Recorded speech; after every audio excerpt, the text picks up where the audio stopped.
Well, you already see from the looks of it, my man, I like the champion hat. You know what I'm saying? I like that. You golf a little bit? Come on, get it off, G. Get it off. What jokes you want to get off right now? Get them off right now. I'm not about to walk into my old set off. You got me yesterday. I don't have a problem. I know you're not talking. You got a whole golf hat on, brother. I see the little side on there, the little Nike Vapor on that joint. Now, I know that hat does has that high performance sweat technology. It does, man. I've been hooping in this. Yeah. It can take a basketball. You can wrestle in this hat, everything, man. As you already know what it is, man. Quincy is comfortable in the sticks right now on these UCSS airwaves. We got my man Quincy Carrier back at it again. What's going on, man? What's up going on, Q, man? It's good, man. You know what's a good thing about your hat? If you walk outside, I can't tell if it's raining or not because it dry. You know, it dries. It dries real quick. That boy get quick, real quick. Don't you listen? They ain't playing about dry fit. Huh? Camouflage. I could get in the shower with this on. You could swim with that joint on. You be all right. You know what I mean? Like, I got the T-ball coach hat on today. You know what I'm saying? And so here's the thing. Here's the great thing about it. Listen, brothers understand when you got the hat on, that means either you did not get a cut or you did not, or you tried to line yourself up and it was not successful. So that's just a little note for all y'all out there. We got a great show for you on today's show. We're going to get into why is it such a big deal? When did people become a capologist? You got a blog out the other day talking about this a little bit. We spoke about it yesterday on your channel. When did everybody start talking about this, contracts? Because, every single time Andrew Berry comes out with another deal, we got a group of people that's just so mad and upset about it. We're going to figure out when did this actually start coming down the pipeline, the first contract that people became capologists. We'll talk about that as well. Taking a step back after free agents, and this goes to, there's a lot of individuals, that when you look out there, the Cleveland Browns have gotten better. I believe that they've gotten better at a lot of positions. And when you get better, there are some losers, I would say, guys that look around and say, man, this room is a little more crowded than I once thought it was. And we'll talk about some guys who may be on the outside looking in a little bit. They got potential to make the team still, but it's a little more uncomfortable and a little more crowded than they thought. We'll talk about that coming up. But first, let's get to the 2024 projections. That's what the thumbnail says.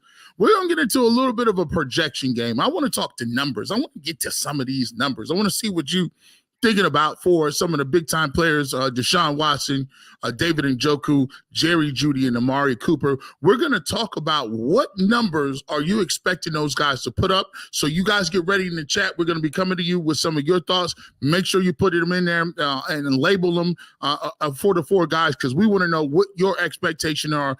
Yards, touchdowns, all that good stuff here on the first segment. Before we get to Q's numbers, let's get to Adam the Bull. He talks about a little bit of this coming up in this clip that we had on UCSS. The first thing I thought of, obviously I like the move because he's a good player. Yeah. But then the first thing I was like, oh, they got to be concerned. Like, we haven't heard anything about Nick Chubb. Ooh. For weeks before free agency, we were having so many conversations on this show about, is there a chance he'd get cut? I think we all assumed he wouldn't, but is there a chance? Because his cap number's big. We were talking about restructuring, new contract. There's been nothing on Nick Chubb. It's been dead silence.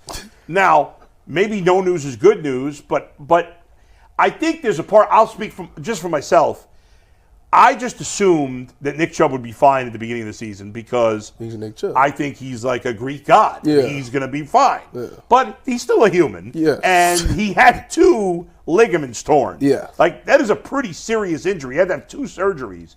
And it happened during the season. It wasn't like it happened in training camps where it'd be a year. Yeah. So the season will have already started by the time it's a year. So it makes sense, at the very least, to sign a guy who is essentially a poor man's Nick Chubb, to replace him to some degree for part of the season. And, you talk about rushing him. Now, Nick Chubb, we don't know. I don't know him personally. I've interviewed him a couple of times. But everything I know about Nick Chubb tells me he's going to want to play as soon as he can. In Quincy, so let's get off into it. Adam the Bull, when we go right off the top, Nick Chubb, you see what he was able to do a couple of years ago, pretty much, was out the whole entire season this year. What are you expecting from Nick Chubb in terms of his production? And when do you expect to probably see him during the season? I think sometimes we try to make news out of no news, but I think no news in this case when it comes to Nick Chubb is just no news. Like we just don't know, right? I don't think the last we heard, they said they expect him to be back before the start of the year.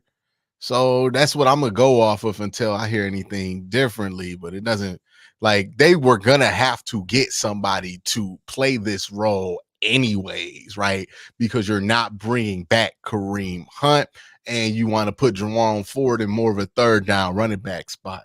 As far as Nick Chubb's production this year, I don't know how much I'm gonna like. I don't really care what the bulk numbers look like for Nick Chubb, right? I think the bulk numbers will be whatever they are, right? Probably like 800 yards, maybe 1,000. But nothing too crazy from that standpoint, because I just don't think, even if he plays all 17 games, he might not get the carries that he was going to get, or at least the volume of carries that he would have got if he were coming off of a season where he was fully healthy, since they're trying to work him back. What you want if you're the Browns is, hey, if there is a game where they do need to lean on Nick Chubb in the second half of the season, can you do it still, right? Can he still carry that load? And I don't think that's a story that the cumulative numbers could tell you, but I do think that's something that we'll be able to tell during the season where, hey, Nick Chubb might get 50, might get 40 in a game, might not get the ball that much in another game. But then you play Cincinnati, you go up by 14 and Nick Chubb has 112 and you find, like, okay, when we need Nick Chubb, when we need to hit the Chubb button, we can hit the Chubb button. Right. But I think they're going to be trying to transition away from an offense that heavily relied on Nick Chubb to kind of get it going to an offense that uses him as an extra boost. So, it's hard for me, especially with the injury factor, not knowing how many games he's going to play, to really give you a number on him like I can with other players. But, with Chubb, I would go there with him. Yeah, I think you're along those lines. For me, if I had to put a number on it, I'm looking anywhere from 600 to maybe 800 yards. It doesn't really necessarily, for me, have to be anything in the thousands. I think what you're trying to do is, and me knowing how it is tearing ACLs and tearing multiple ligaments, you're looking at 2 years down the line, making sure everything is structurally together. You don't want any swelling in the knees. So for me, I'd be okay with 600 to 800 yards. I think they've done a good job of kind of filling the cupboards in the running back room as well. Same thing. Let's go to Deshaun Watson. Let's go right back to him because he's coming off injury as well. Deshaun, we always talk about it. What are we getting back to Deshaun Watson numbers when you talk about with the Houston Texans? For you, Quincy, what does it look like for Deshaun Watson, for him to, this year coming off an injury, for him to be back to the point where you think he could be, and the Browns can be thriving and looking to make a Super Bowl run? Yeah, again, a lot of this is going to go off of feel, but with Deshaun, I think the numbers have to be in a range to kind of like for people to be okay with. I think that number for him, 4,000 yards, right? You want him to be at 4,000 yards passing. I would prefer probably like 4,200 would be work at that point. And then you're thinking about what 33 to 35 touchdowns would be pretty damn good if he can get it. So 30 would be where you would want to set that bar at. And you would want him to be you want to be in single digit interceptions pretty much no matter what. Like you don't want, like if he dips into double digits, maybe 12 is the max, but you don't want to even turn the ball over that much for him. You want to be at about 8, especially with how you're going to play this year. The Browns might, they might get some downhill explosive strikes. They might have to play a little bit of time control. They have a lot of different ways that they can win. So, he's not going to have 5,000 yards. Like you have 5,000 yards when your team can win with one way, and that's with your arm. This Browns team, you hope, can win multiple different ways. When you have that kind of versatility, it's not going to put that player in a position to put up like those crazy yardage seasons that we've seen Deshaun Watson put up in 2020. So that's kind of where I would land with him. Is 4,000 yards would probably be the barometer. If he gets there, I think people will calm down. If he gets to 41, I think people will get excited. If he gets to 43, then you're talking about that's like top 8. That's work. Yeah, listen, I'm with you. Anything in them fours, just let me see the four in front, man. Listen, if we can get that, and I'm more like you said, I'm more looking at what it's going to look like in through the air in terms of turnovers. Can I get Deshaun Watson above 30 touchdowns and under 10 interceptions? Right. I'll take a couple more touchdowns if he can get to 40 touchdowns. I might take 15 interceptions if he get to 40. Just how he feeling at the time. So I agree with you. And John Mawson says Bernie Kosar said he had a similar deep injury that Deshaun is recovering from and forced Bernie to retire. He doesn't believe Deshaun will be 100% this year. I don't know. I've talked to Bernie. I haven't heard him say that. He may have said that. But I think from all things we've heard, Deshaun is already about to start throwing, so we'll see what's going on. And the Browns have stockpiled that room as well. Also, he came back from that injury, right? Yeah. And he looked fine against Arizona and Baltimore, even with the injury. The injury he's recovering for is not that one. Yeah. So, if that were the injury that took him out for a year, I would be a little bit more concerned.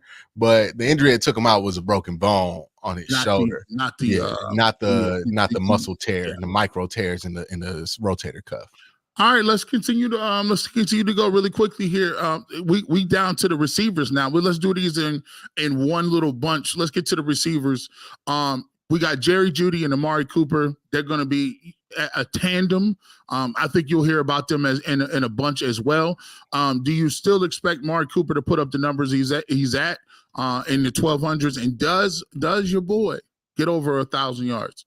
Oh, you lucked out today because I just got done doing some of my basic projections for these wide receivers and David Njoku today. Okay, let's do it. So I got Amari Cooper. You want targets? Yeah, let's get some targets. Let's get some targets.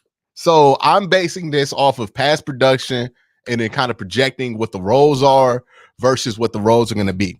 So Amari Cooper, he got about 153 targets in that last year. He'll probably get about 100. Well, if you average it out per game, he would have got 153 targets if he stayed healthy. If you average out what he gets per reception the last 2 years, not just this last year, it goes to about 1,268, which is about what you can expect from Amari Cooper yards wise. I would plus or minus about 1,000 and not 1,000, plus or minus about 100 on each end. And that's your range for Amari Cooper this year. And then throw in like 5 to 8 touchdowns, right? Like you kind of expect that from touchdowns, kind of cyclical at the wide receiver position. David Njoku, he's probably going to get about 136 targets, similar to last year. And I expect him to get about 879 yards with those targets based on his production the last 2 years. You could plus and minus 100 yards from both ends of that. That's his range for me of expectation. Jerry Jeudy.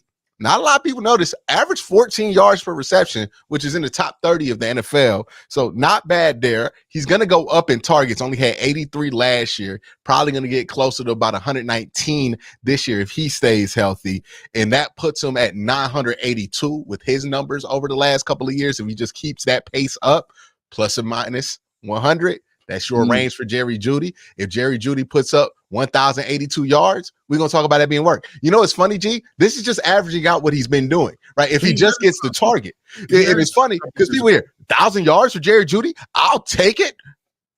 And then they talk about the contract being bad. It's like all he has to do is get 100 yards more than what I'm saying here. And that contract looks like a bargain, which the hilarity of all of this, right? The hilarity of all this. Now, Elijah Moore, if based off his numbers, and he's the one guy I think needs to improve what his catch percentage was. It was abysmal last year. The team had an abysmal catch percentage, but that has a lot to do with the fact that you had a lot of turnover at quarterback. So Elijah Moore, if you take out, he's probably going to get about 85 targets, and that puts him around 460 yards. But I want him to be a little bit higher now. I want him to find a way with those 85 targets to get similar production that he had this year, about 600 to 700 yards. So be a bit more efficient with less. And I think that opportunity is going to be there because there's just more guys to cover now. He's the fourth option. So, you know, he might be open downfield more. He might be able to get a bigger yards per target number. And he's also going to be able to hopefully haul in more of these footballs than he did last year. But again, I'm not going to blame them for that as much as I blame just having 5 different quarterbacks probably affects that catch percentage numbers. But that's kind of what I want from the main core of wide receivers there. And I believe that gets you about 3,500 yards. And then you could get, the other 800 or however many more you want, the other 500 to 700 from somewhere else. So running back, Cedric Tillman, David Bell, etc. Right? You get it from that.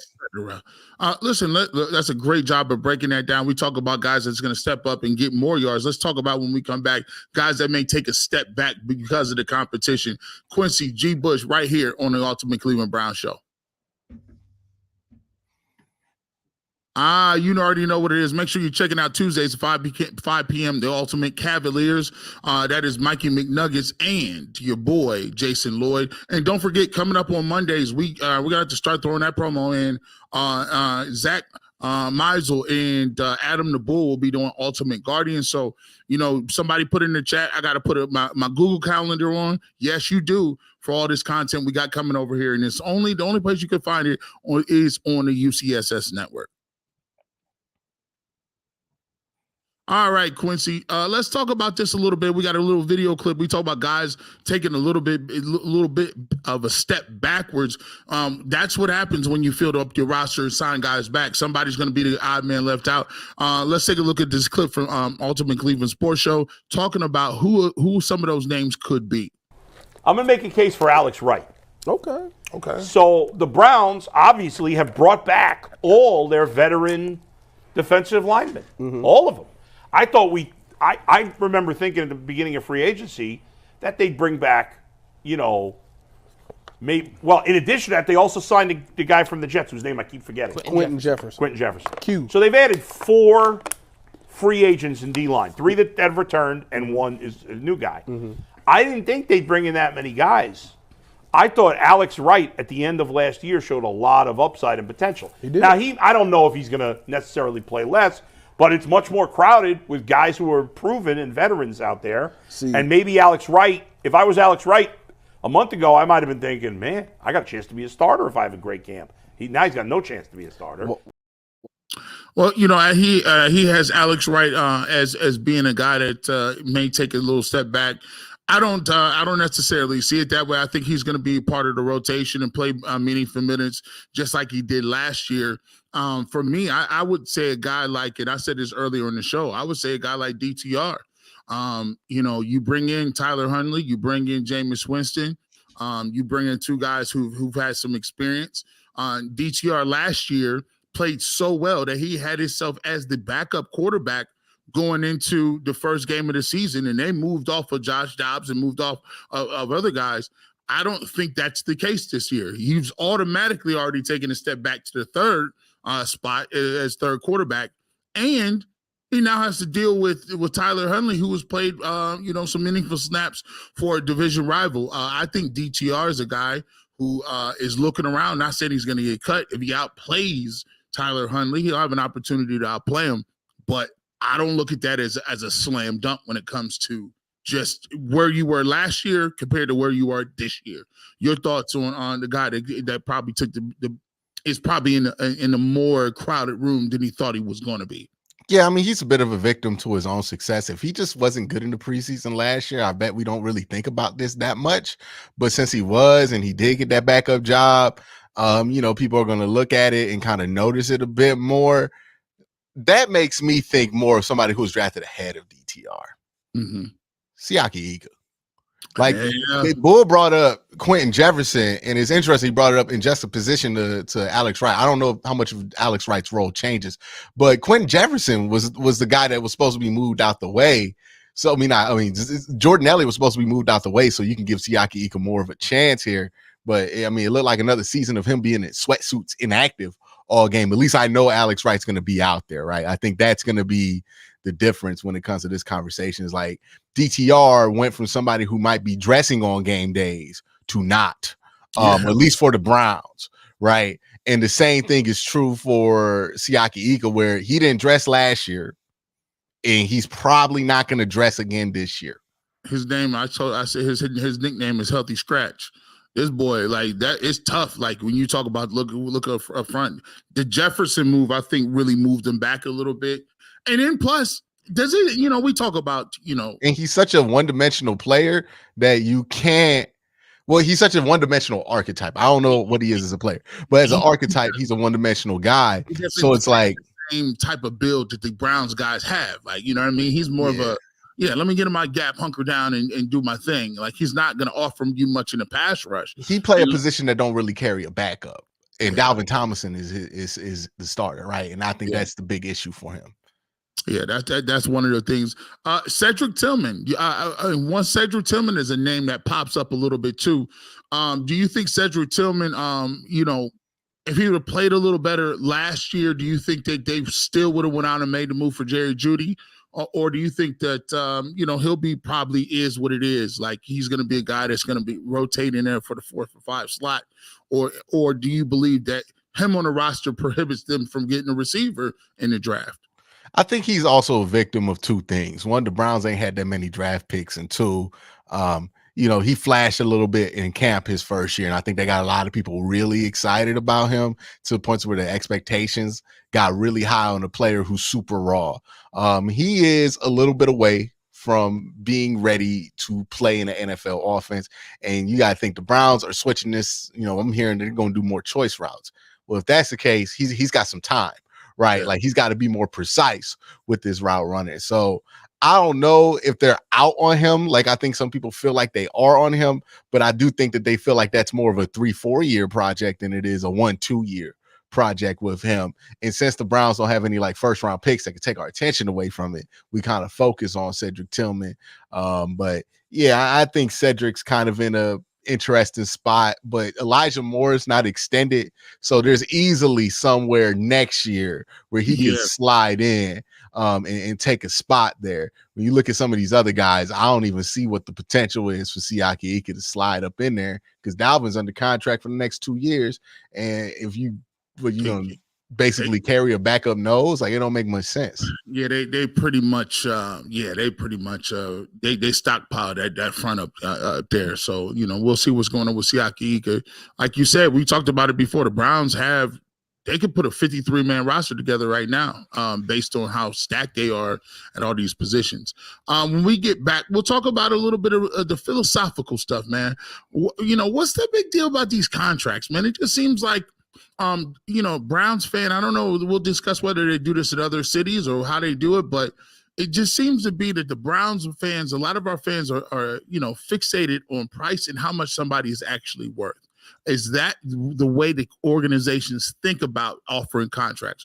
When we come back, we'll talk about that and so much more. It is G. Bush and Quincy on the Ultimate Cleveland Browns Show.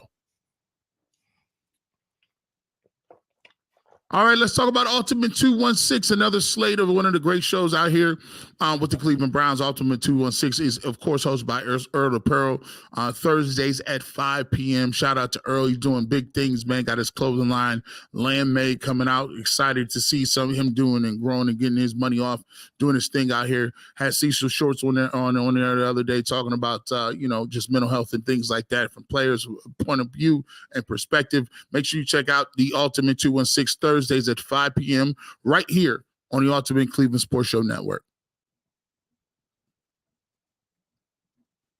Now, Quincy, we talk about this a lot, you know, and you know, I'm sort of passionate about this because I don't know where this came from. Like, you know, when we talk about the salary cap and obviously Jerry Jeudy signs the extension, first and foremost, a lot of people act like this extension. I just got off with Cleveland.com doing an interview. They act like this extension is like a $200 million max deal in basketball or something. This is right in what's in line for a second receiver who's getting between 800 and 1,000 yards a year. A guy that's young, 20-something years old. The Browns have wanted him for a long time, and you're able to say, okay, well, if you didn't sign him, you would have had Amari Cooper, Jerry Jeudy, and Elijah Moore all hitting free agency at the same time. And in what era does that work? Your thoughts on why people are a little bit down when it comes to contracts? I remember David Njoku. People were down on David Njoku's contract too.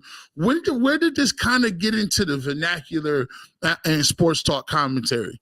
Well, I think it's kind of one of those things we naturally do as sports fans. I think we all do this where we watch the game and we put ourselves into perspective, whether we realize it or not. A lot of us do this, including me, where we put ourselves into perspective of the coach and the GM. That's why we always got all the smoke for the coaches and the GM, right? Because we're always watching these games as a perspective of what I would do if I were the coach, what I would do if I were the GM. There's some of us that be like, oh, I would have caught that ball, but don't nobody listen to that because you not catching no ball in no NFL, right? But when you start talking about what you would have done as a GM or a coach, people start listening to that, right? So that's the kind of lens that we talk about sports talk through. So when you look at things through that lens, I think people are always going to have these conversations kind of like, cosplaying as if they were the GM, right? Oh, I wouldn't have done that. I would have. It's the same thing as when somebody start, when your boy start capping about, oh yeah, I would have returned that one to the house, but he on the sideline with you, right? Like you both ain't in on offense, but he talking about if he was in the game, boy, he would have 300 right now. It's the same thing where it's like, hey man, I would have got him down to 15. It's Monopoly, like where everybody becomes a tycoon. I'm like, bro, you don't want to do no deals. That's why Monopoly never ends well. Like you don't want to, yo. So yeah, I get you. Like that's very plausible. It's just kind of how we view it, right? Where it's like, oh yeah, well he did that, and if you like the dude that made the deal, oh yeah, you're gonna be like that was a good deal. If you don't like dude that made the deal, oh you know me, you know me. I think they overpaid. Like, it's always going to be something, right? Kevin Stefanski, if you don't like him, there's always going to be something he does that makes you. There's people who want Mike Tomlin fired every day, right? Like every day. So it's just, that's how we view it, right? We as fans, we tend to put ourselves in like a hypothetical place that the coach is at and the GM is at. Like we kind of put ourselves at that place and we think of it like that. So when we hear a player that we might not like get a deal that we don't think they should get, we start thinking about it as in, well, I wouldn't have gave him that deal, right? And that's just kind of how we interact with it. There's a whole sports talk industry built on top of it. It pays my bills. It pays your bills. It is what it is. The one thing I would caution people is like, don't be so like I've learned this. I've had some bad takes, especially early in my career. Had the Kyler Murray take, right? Kyler Murray gonna be better than Lamar the year he won MVP in 2019. Had that take out there. Hey man, it's okay to not be right.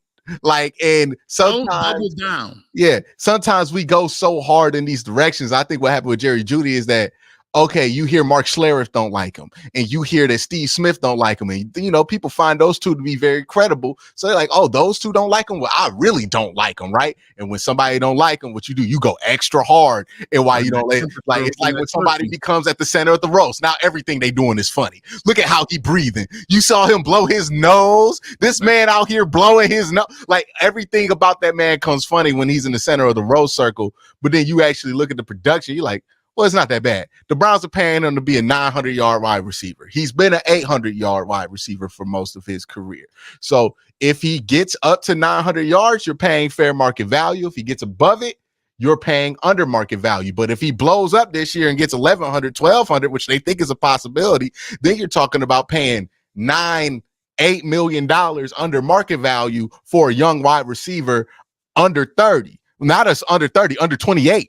So I think that's the risk reward that we're looking at. Hey, if he underperforms, we're only paying $100 more. I mean, not 100 for 100 more yards than what we would have offered him in the first place. But if it blows up, we hit big on this. So it's like, you might slightly overpay, but you also could hit the lottery and get a number one receiver for a number two price.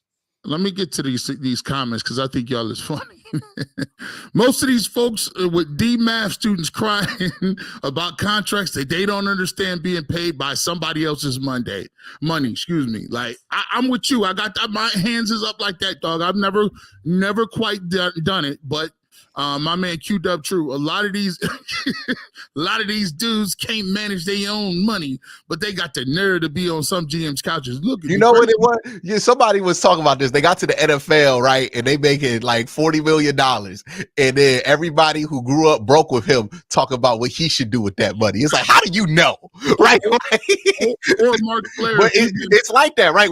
If you ever got some money and people know you got money, then all of a sudden they telling you what to do with that money when you've never seen them do anything with their money. Like it's everybody got advice when it ain't their money. And I think that's what it is. A lot of these old heads too, that it got to be looking kind of sad when like you was an all-pro Super Bowl champion. You looking around, he got 41 million? He middle of the road.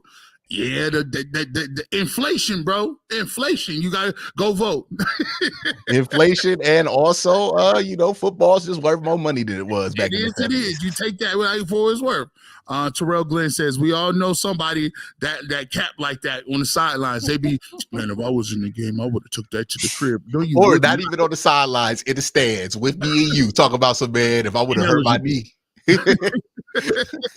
I bet G. Bush was saying that in 2017 when he was watching the Browns out there be sorry. He was like, man, I could be the pierogi prince. No. Where you go to school, Ashley? My job was done. Like the last time I made a comment, it was like 2008 with that. Like it was 08. I didn't see the teams. I watched a game one year and I said, man, I was watching Texas and Alabama. It was a playoff game or college football championship. I said, I can no longer ever be in a game like this again. Look, everybody got that moment when they realize, hey, this part of my life is over. It's done. And everybody got that moment when they realized this is the fastest 30 minutes in all of football and the show is over. With that being said, 139 people is in here. Hit that like button. Make sure you share. Make sure you subscribe to the channel. And as always, Quincy, we appreciate you dropping in on us and bringing that fresh content. What you got? You got a blog coming up? What you guys channel dropping videos every day, sometimes most of the time 2 times a day. Y'all know what it is. Subscribe to Quincy Carrier on YouTube. Just search QUINCY space CARRIER. My video is gonna pop up. Click one that you like the most, hit the subscribe button. Make sure you stay tuned in for more. And with that being said, you never know when you're going to see G. Bush, man. All you got to do is listen for the Clippers. Check out tomorrow, 8 a.m. to 12 p.m. right here on 92.3 The Fan. Peace out. Have a good weekend and go Browns.